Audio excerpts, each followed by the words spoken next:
નમસ્કાર, કેમ છો?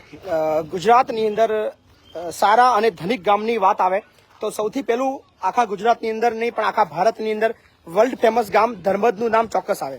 ધર્મજ એ બાબતમાં ફેમસ છે કે ધર્મજ ખૂબ વિકસિત ગામ છે, ખૂબ ધનિક ગામ છે. સાથે જ સફાઈની અંદર પણ એટલું જ આદર્શ અને એટલું જ પ્રિય અને ખૂબ આંખોમાં ચોંટીને વળગે એવું ગામ છે.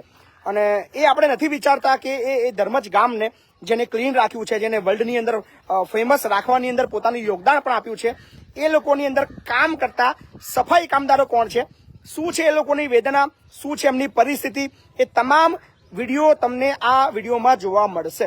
શો શેર કરજો અને તમામ ધર્મજ નહીં પણ સમગ્ર આણંદ જિલ્લાના તમામ એ અધિકારી સુધી પહોંચાડજો. સાથે જ દેશ વિદેશના લોકો જે ધર્મજના છે એમને સુધી પણ પહોંચાડશે, કારણ કે ધર્મજની અંદર એમને વિકસિત કરવામાં, ધર્મજને આગળ લઈ જવામાં એ બધા જ લોકોનું ખૂબ યોગદાન રહેલું છે. પણ પરિસ્થિતિ થોડીક અહીંયા આગળ કંઈક અલગ છે. શું છે ચાલો તમને દ્રશ્યો એ એમના મોડે બતાવીએ. આ બધા જ વિડીયો લાઈવ છે, એટલે કોઈ એડિટિંગ, કોઈ રેકોર્ડિંગ કશું જ નથી.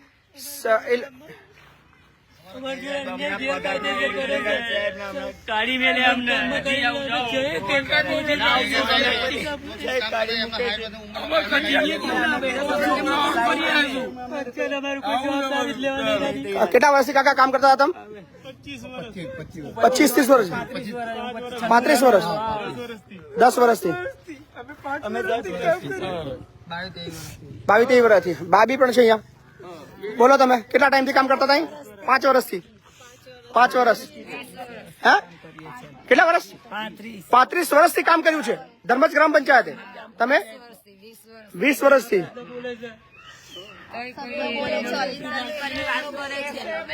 શું થયું છે? શું થયું છે? શું થયું છે? ખાલી જણાવજો, મુદ્દો જણાવજો.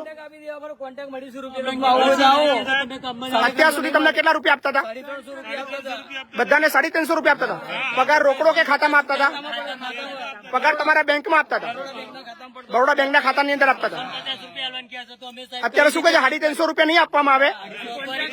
250 રૂપિયા. તમારો કામનો ટાઈમિંગ શું છે? 7 થી 11, 1:30 થી 5:30. એટલે પૂરેપૂરે 8 કલાક તો કામ લેવાનું જ છે, હાજરી આપવાની છે. ટોટલ કેટલા સફાઈ કામદાર છો ગામમાં? 32 જણા છો.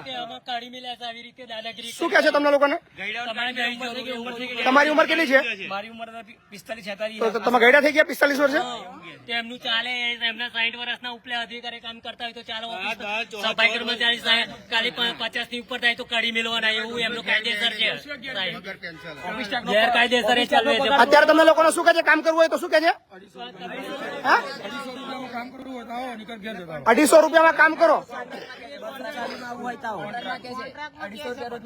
અત્યાર સુધી તમે ડાયરેક્ટ તમને પંચાયત પગાર આપતી હતી.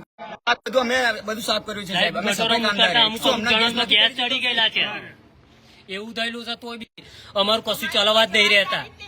તમે જાઓ. નાઇટો બી કરતા હતા. તાર પંચાયત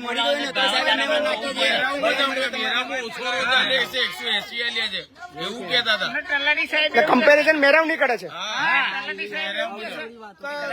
પણ એમને કહો કે અમે પ્રોપર 8 કલાક કામ, અમે ટેમ્પરરી 1 કલાક માટે, 2 કલાક માટે સફાઈ કામદાર નથી ગઈ. ₹80 રોજ ચાલે છે સફાઈ કર્મચારીનો. તલાટી સાહેબ એવું કહેતા હતા તો કે તમને કે આ પગાર 350 રૂપિયા આલે છે ને, એ સૌથી વધારે આલે છે કે. પણ રાખો ને કે 350 રાખવામાં નહીં વધારશે તો કે કોન્ટ્રાક્ટમાં આવું હોય તો આવો ને ઘેર જતા રહો. લિખિત માંગે તો લિખિત પણ નથી આપતા. અચ્છા, આજે તમે લોકો કામ પર ગયા હતા તો શું કીધું એ લોકોએ? એમને કહ્યું તમને લેવાના જ નહીં, તમે ઘરે જતા રહો, તમારી જરૂરત નહીં, અમારો કોન્ટ્રાક્ટ આવી ગયો. અમે આજે પતક માંગ્યું ને એસઆઈ જોડે, એસઆઈ અમને ના આપ્યું કે ના આપ્યા કે 5 વર્ષથી અમે આપી છીએ સાહેબ. નોકરી કે સફાઈ ગંદકીનું આખું ગામ ચોખ્ખું રાખીએ છીએ સાહેબ. અમે આજે પેલું માંગ્યું ને સાહેબ તો અમને ના આપ્યું. મસ્ટર ને આપ્યું. એક મિનિટ બોલો બોલો. મસ્ટર માંગી તો ના આપી. શું કે છે મસ્ટર નું?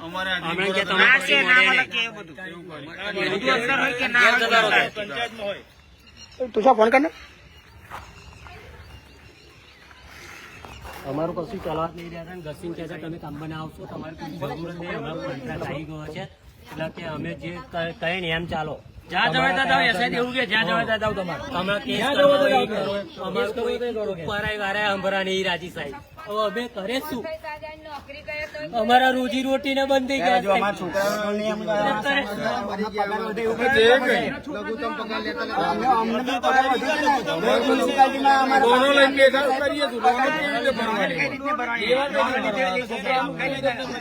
ભણતરમાં પૂરું કરવાનું છે, બધી રીતે જોવાનું ને સાહેબ. નોકરે ચાલુ અમારે કોઈ સંચાલન નહીં, અમારો કોઈ અધિકારી નહીં, અમારે કોઈ એક્શન લેવા નહીં રાજી, સરપંચ નહીં, તલાટી નહીં. અમે સાહેબ રડશો ને, ચિંતા ના કરશો. અમે તો મોત માંગે છે. હવે ભગવાન આપણે મોત સો આપે તો સિમ્પલ હારું. એક વાત છે, અહીંયા કોઈ ગવર્મેન્ટના કાયદાની વાત નહીં કરું, કોઈ લોની વાત નહીં કરું, કોઈ નિયમની વાત નહીં કરું. ફક્ત એટલી વાત કરીશ કે આ બધા જ લોકો જે વર્ષોથી, કોઈ 10 વર્ષથી, કોઈ 5 વર્ષથી, કોઈ 25 વર્ષથી, કોઈ 35 વર્ષથી પગાર માત્ર 350 રૂપિયા છે. એ 350 રૂપિયાની અંદર પણ એ લોકો કામ કરવા ખૂબ રાજી છે, આનંદથી કામ કરી રહ્યા છે, ઉત્સાહથી કરી રહ્યા છે, આખા ધર્મને ચોખ્ખું રાખી રહ્યા છે. એટલે બે હાથ જોડીને ખાસ અપીલ કરું છું પંચાયતને કે આ તમામ લોકોને એઝ ઇટ ઇઝ, હું એવું નથી કહેતો મિનિમમ વેતન આપો, મિનિમમ પગાર આપો. કદાચ પંચાયતને નથી પોસાતું, પંચાયત સદ્ધર નથી.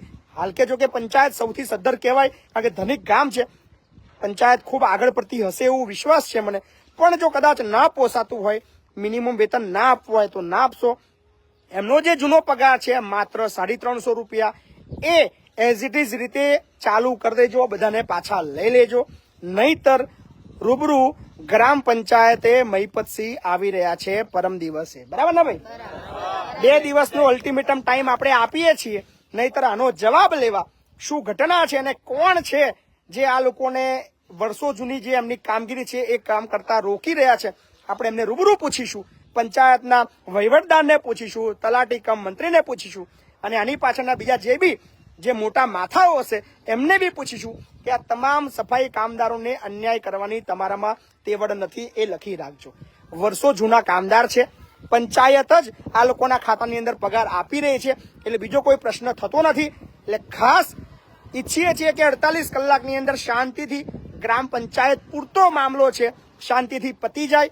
હું ત્યાં આવીશ, પછી આ મુદ્દો ક્યાં પહોંચશે એ તમે સમજી શકો છો.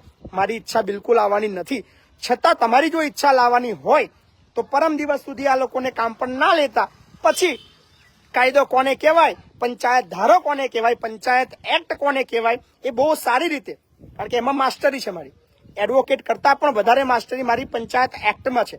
એ કોને કહેવાય ને એ હું તમને બતાવીશ. સો મળીએ છીએ કે નહીં મળીએ એ પરમ દિવસ નક્કી થશે. પરમ દિવસ સુધીમાં આ લોકોનું એઝ ઇટ ઇઝ જગ્યાએ જે 350 રૂપિયા ઓછો, ભલે ઓછો રહ્યો, પણ 350 પણ આ લોકો કામ કરવા તૈયાર છે, લઈ લેજો. નહીતર પરમ દિવસે મહીપતસિંહ ધર્મજ મુલાકાતે આવી રહ્યા છે. બરાબર? ચિંતા ના કરશો, ટેન્શન ના લેશો, હું આવી રહ્યો છું. એમને મને મળવાની ઈચ્છા છે તો ભાઈ તમને નહીં લે. મહીપતસિંહનું મોઢું જોવાની ઈચ્છા હોય તો ના લેતા, બાકી મોઢું ના ગમે એવું છે જ નહીં એટલે ના જોશો, એ તમારા માટે સારું છે. મળીએ છીએ પરમ દિવસ ધર્મજ ખાતે. કદાચ ના મળવાનું થાય એ બેટર છે.